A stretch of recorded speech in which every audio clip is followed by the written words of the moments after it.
Okay, now we're looking at ones that have the same base, and we've got division. We've got this fraction sign in there. Remember, fraction sign is the same thing as division. With our rule with this one, what we do with these is subtract their exponents. So in other words, this is the same thing as x to the 3 minus 8. I took these exponents, this 3, and I subtracted 8 from it. So x to the 3 minus 8. Now, notice how whenever I write it over here, I kind of lose that fraction. It's just like we bring this 8 up top, and when we bring it up top, we add that subtraction sign at that point. That's where I get my x to the 3 minus 8. So right now, this is on the top. Okay, x to the 3 minus 8. 3 minus 8 is negative 5. X to the negative 5. Now with our negative exponents, we can't have those. So in order to get rid of that, we're going to have to move that onto the denominator at this point. So that is going to be 1 over x to the 5th. This would be your answer. All right, now let's look at combining a couple different properties together.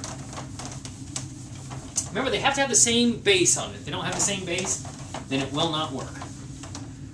All right, so let's look at one that we've got m to the 6th,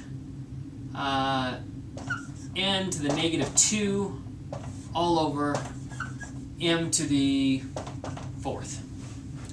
Okay, now this one looks kind of weird because we've got negatives on top, and we're going to have to do this. We've got our same base on top and bottom.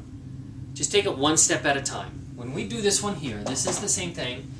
Now, I always worry about my negative here at the very, very end. I don't ever do anything with it until the last step, and then I'll move it around. I find that to be a little bit easier. Okay, on this particular one, it'll be m to the 6 minus 4. These have the same base. We're just subtracting their exponents.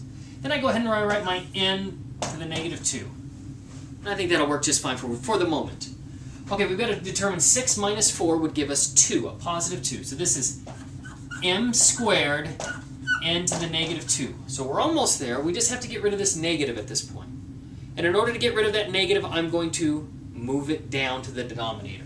This would be m squared all over n squared.